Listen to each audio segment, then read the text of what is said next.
महाराष्ट्र का रुख करेंगे। महाराष्ट्र में सियासी छींटाकशी का दौर लगातार जारी। अब उत्तर प्रदेश के मुख्यमंत्री योगी आदित्यनाथ को लेकर महाराष्ट्र के मुख्यमंत्री उद्धव ठाकरे का एक पुराना बयान विवादों में आ चुका है। दरअसल केंद्रीय मंत्री नारायण राणे ने आरोप लगाया था कि उद्धव ठाकरे ने पूर्व में योगी आदित्यनाथ को चप्पल से पीटने की बात कही थी। हालांकि शिवसेना प्रवक्ता और राज्यसभा सांसद संजय राउत ने गुरुवार को इस मामले में दावा किया कि उद्धव ने यह बयान इसलिए दिया था क्योंकि योगी आदित्यनाथ ने छत्रपति शिवाजी महाराज की प्रतिमा पर चप्पल पहनकर फूल माला चढ़ाई थी।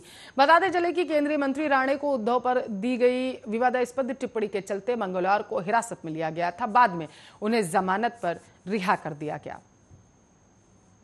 आपको बताते चले, रिहा होने के बाद राणे ने आरोप लगाया था कि उद्धव ठाकरे ने पूर्व में उत्तर प्रदेश के मुख्यमंत्री योगी आदित्यनाथ को चप्पल से पीटने की बात कही। राणे के आरोप पर पत्रकारों को जवाब देते हुए संजय राउत ने कहा, उद्धव ठाकरे ने यह बयान 2 साल पहले दिया था। योगी आदित्यनाथ ने चप्पल पहनकर छत्रपति शिवाजी महाराज की प्रतिमा पर फूलमाला चढ़ाई थी। ये महाराष्ट्र की संस्कृति का भी अपमान था।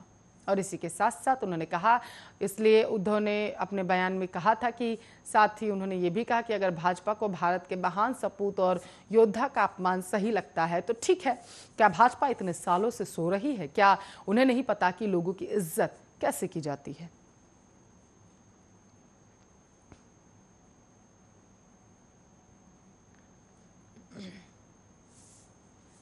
तो सुप्रीम कोर्ट के 9 नए जज मंगलवार को 31 अगस्त को आपको बताते चले शपथ लेंगे। जानकारी के अनुसार चीफ जस्टिस एनवी रमणा उन्हें पद की शपथ दिलाएंगे। आमतौर पर चीफ जस्टिस के कोर्ट रूम में होने वाला यह कार्यक्रम इस बार कुछ अलग अंदाज में होगा।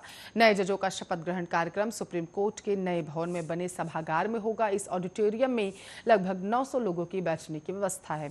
पहली बार जजों के शपथ ग्रहण कार्यक्रम का दूरदर्शन पर सीधा प्रसारण किया जाएगा। सुप्रीम कोर्ट में किसी नए जज के शपथ ग्रहण के दिन चीफ जस्टिस का कोर्ट रूम खचाखच भरा होता है।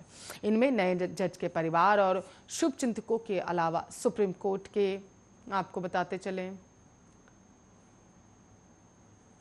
सभी जज, Attorney General, Solicitor General, Supreme Court Bar Association और Supreme Court advocate on record association के पदाधिकारियों के साथ तमाम वकील शामिल होते हैं। आपको बताते चले, इस बार एक साथ शपथ ले रहे जजों की संख्या असाधारण रूप से अधिक है। ऐसे में कार्यक्रम में शामिल होने वालों लोगों की संख्या भी अधिक होने की संभावना। हालांकि अभी यह स्पष्ट नहीं है कि कोरोना प्रोटोकॉल के चलते कार्यक्रम में शामिल होने की कितने लोगों को अनुमति मिलेगी। सुप्रीम कोर्ट में करीब 2 साल बाद होने जा रही नई नियुक्तियों के बाद जजों के कुल 34 पदों में से 33 इन नियुक्तियों के बाद भर जाएंगे और इस बात की भी संभावना है कि बुधवार यानी कि 1 सितंबर से कोर्ट में फिजिकल हेयरिंग जो है, वकीलों की कोर्ट में आमने सामने की जो मौजूदगी हो सकती है वो भी शुरू हो जाएगी।